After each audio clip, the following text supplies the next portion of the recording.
Gracias, Señor Jesús. Aleluya. Bien, pues vamos a compartir la palabra y queremos compartir hoy acerca de declarar que Dios es fiel. Es importante que recordemos que la oración tiene que ver con demandar los derechos que ya nos pertenecen. La oración tiene que ver con pedir para recibir, pero no es que cuando pedimos apenas se nos vaya a dar o se nos vaya a conceder, sino que ya se nos fue concedido y en el ámbito espiritual ya nos pertenece, pero pedir significa que la fe se introduzca al ámbito espiritual y haga presente, haga realidad en el mundo natural lo que ya nos fue concedido por gracia en Cristo Jesús. Ahora, cuando pedimos, la oración tiene que ver con petición.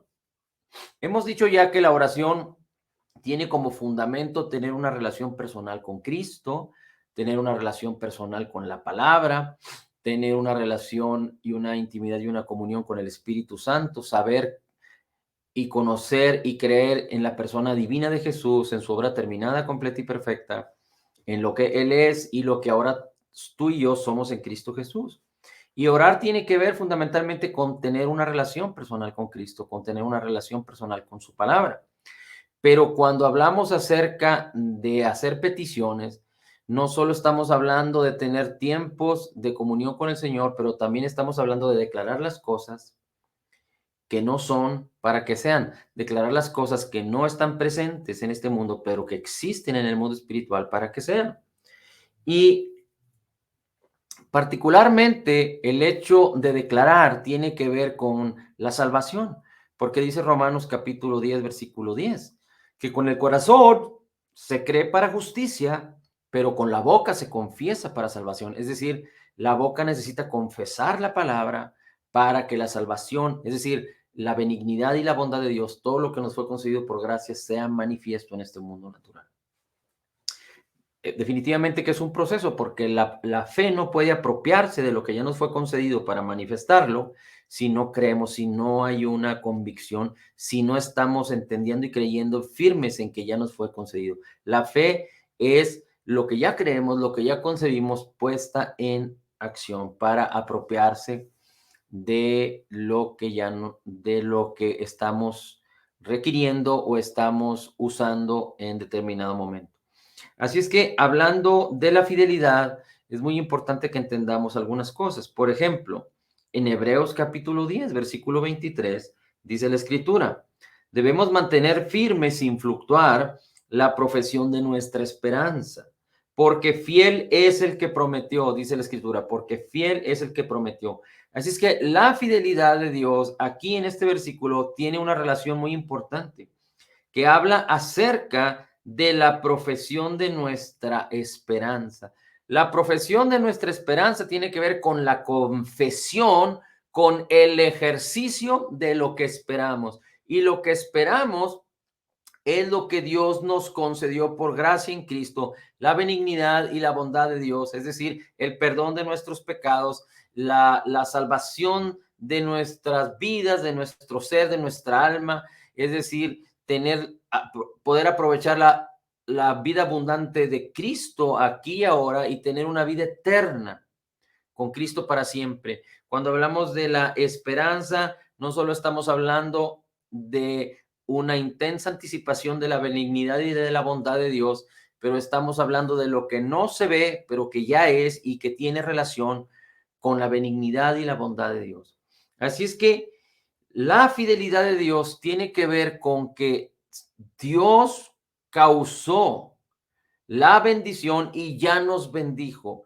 La esperanza tiene que ver con todo lo que nos fue concedido por gracia en Cristo Jesús.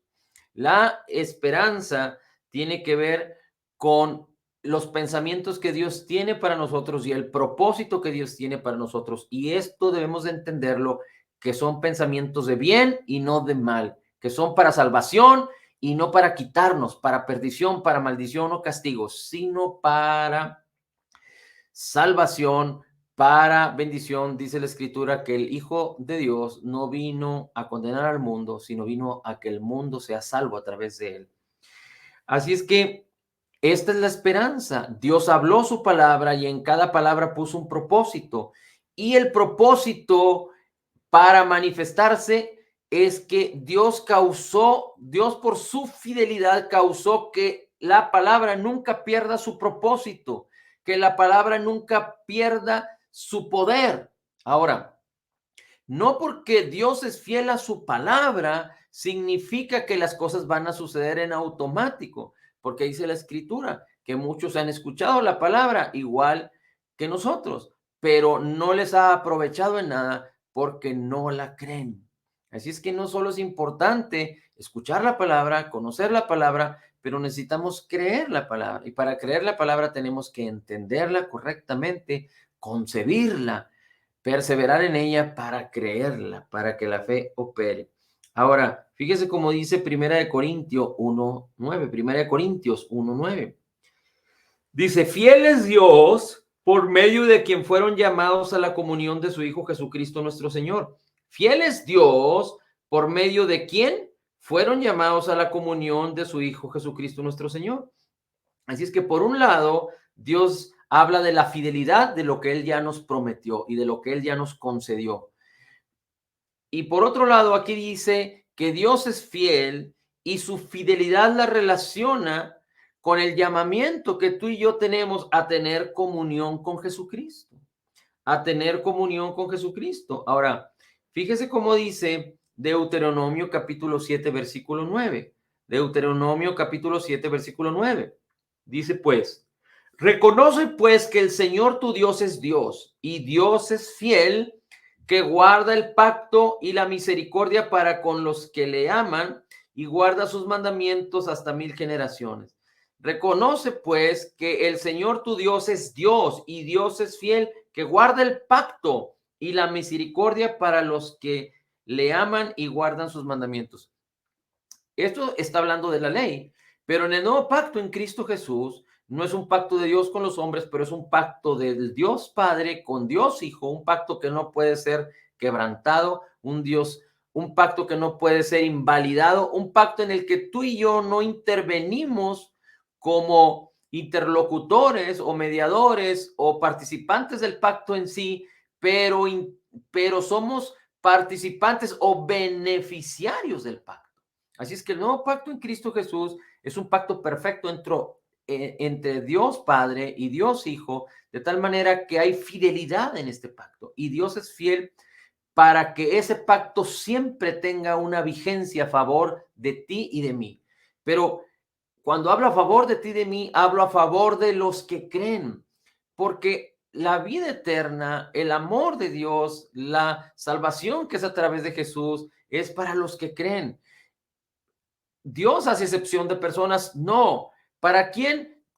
Cristo murió en la cruz del Calvario para todos los hombres, pero nadie puede beneficiarse si no es a través de creer.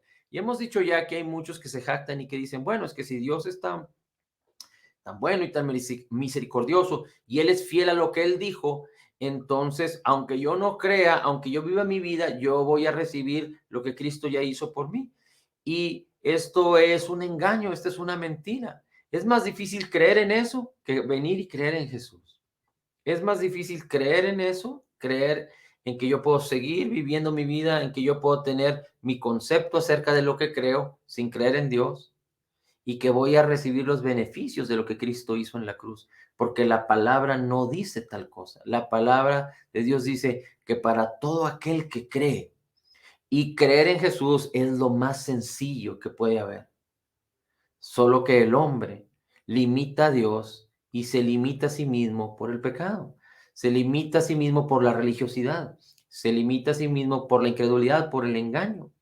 Se limita y limita a Dios por causa de una dureza del corazón. Pero venir a Cristo es lo más sencillo. Solo hay que creer y no necesitamos de nuestra capacidad de creer en el sentido amplio, sino que Dios mismo nos da su fe, la fe de Jesús. La fe que opera en el creyente es la fe de Jesús. Y no tenemos que esforzarnos para venir a Cristo, porque el mismo Espíritu Santo nos está convenciendo. Así es que antes de tener que hacer todo un sacrificio y todo un cambio de manera de vivir, que eso no nos acerca a venir a Cristo, sino antes bien es simplemente permitir abrir nuestra mente y nuestro corazón a la bondad y a la benignidad de Dios para recibir lo que Dios nos ha concedido, empezando por el perdón de nuestros pecados y la vida eterna por causa de lo que Jesús hizo en la cruz del Calvario. Ahora, en Mateo capítulo 15, versículos 6 al 9, dice así: no debes, dice, así han invalidado la palabra de Dios, dice el Señor Jesucristo a los fariseos, así han invalidado la palabra de Dios por causa de su tradición. Y después les dice, hipócritas, bien profetizó el profeta Isaías, cuando dijo, este pueblo me honra de labios, pero su corazón está lejos de mí. Y en vano me rinden culto, enseñando como doctrina los mandamientos de hombres.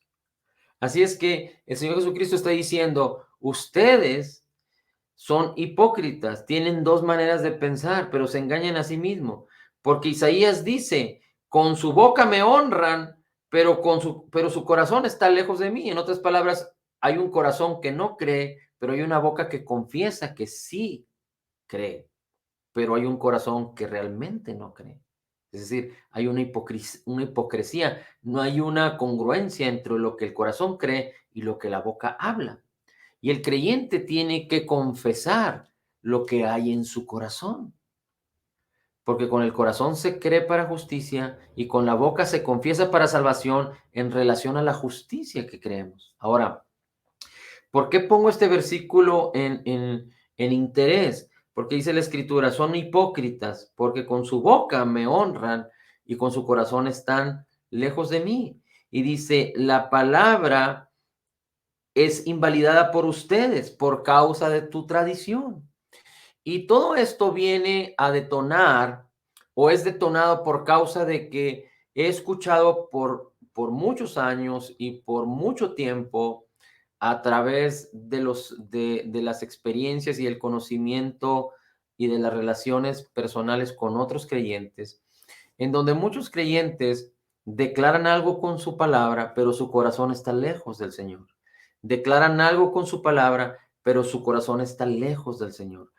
Y no me refiero a personas hipócritas en el sentido que se dicen ser cristianos, pero la verdad son malvados. No me refiero a ellos, sino me refiero a aquellos que declaran con su boca, esperando, creyendo que esa declaración es poderosa para causar efectos extraordinarios, pero su corazón está creyendo otra cosa. Me explico. Hay quienes tienen un conflicto en las relaciones, en la relación conyugal con su cónyuge, conyugal con su cónyuge, en la relación padres e hijos, o en la relación laboral, o en la relación de vecinos o de hermanos. Y el creyente quiere arreglar la situación, quiere arreglar el problema, y entonces declara con su boca, Dios es bueno, Dios es amor, Dios es fiel. Y cuando va a arreglar el asunto, no perdona, odia, busca sus propios intereses, maldice, ataca, señala, juzga, hace todo lo contrario a lo que haría el Señor Jesucristo. Pero porque él o ella dicen que Dios es fiel, que Dios es bueno y que Dios es amor, creen que por el simple hecho de decirlo, Dios va a, digamos que, a consentir o a apoyar su actitud. Y aunque inconscientemente no lo hacen, pero a veces se toma una actitud controladora, una actitud que quiere imponer. Y ellos con el simple hecho de decir, Dios es bueno, Dios es fiel y Dios me ama, actúan así, pero actúan incorrectamente. Le voy a poner otro ejemplo.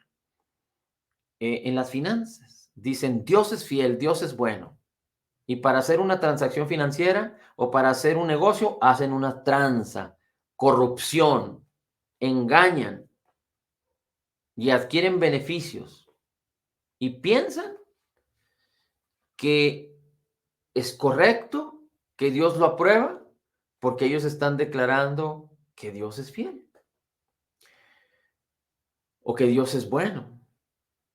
Y la realidad es de que solo lo dicen por decirlo, pero su corazón está lejos, no solo de creer lo que Dios es, pero de utilizar lo que Dios nos ha concedido en beneficio del evangelio, en beneficio de los demás, en beneficio de tener contentamiento y hacer buenas obras. Y cuando esas personas obtienen dinero, obtienen ganancias, obtienen beneficios, no se acuerdan de Dios, no se acuerdan de los pobres, no se acuerdan de los necesitados, no apartan para Dios nada y entonces viven una vida equivocada. O le voy a poner otro ejemplo, y este es el ejemplo más, digamos, más entendible.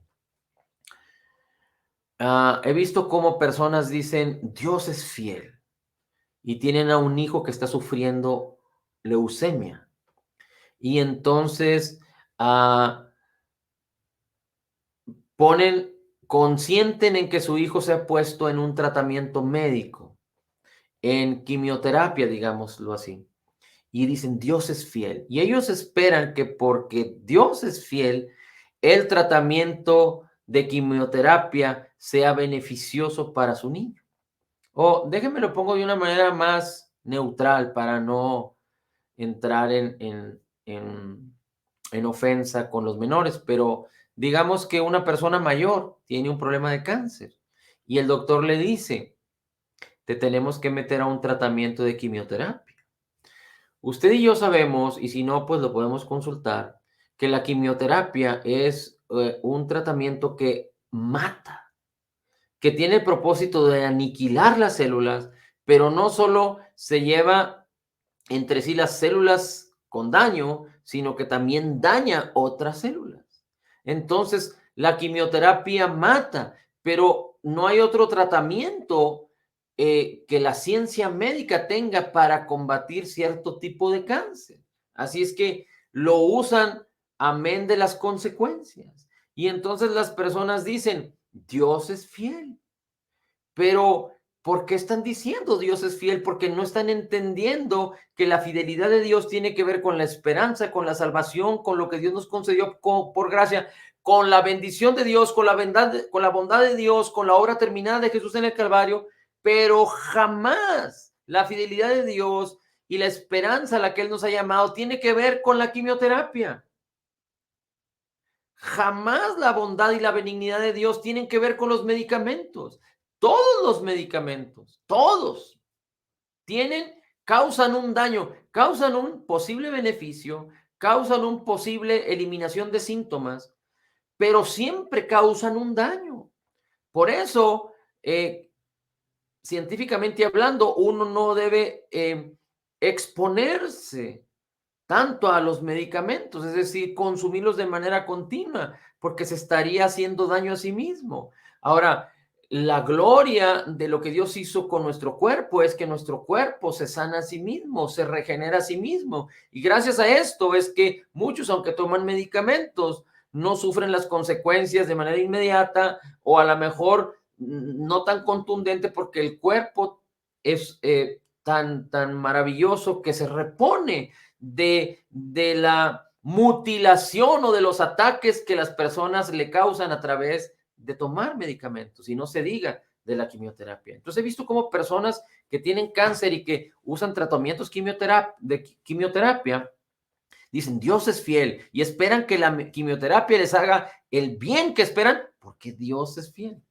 Cuando no están dándole gloria al Señor, pero le están dando oportunidad a las cosas físicas. Quieren hacer de Dios su Dios, es decir, no quieren vivir a la manera de Dios, sino quieren hacer a Dios a su manera y se justifican diciendo Dios es fiel. Ahora, alguien que está sufriendo un problema, pues nadie queremos que le vaya mal, pero es un hecho que en muchos de los casos, por no decir que en la mayoría, la quimioterapia los mata. Hubo una persona muy famosa en el círculo cristiano que años atrás era una persona pública muy conocida y tuvo cáncer y él se ofreció o le dieron tratamientos de quimioterapia y lo mataron. Es decir, lo debilitaron, lo debilitaron, lo debilitaron, lo debilitaron y él estuvo en ese tratamiento por, no sé si por varios años,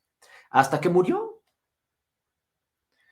Pero aunque cantaba y alababa al Señor y exaltaba al Señor y hablaban del Señor, y yo creo que él lo hacía con un corazón genuino, pero no conocía correctamente o no entendía correctamente, de tal manera que la fe de Jesús no podía operar libremente en su vida porque limitó a Dios en su manera de pensar.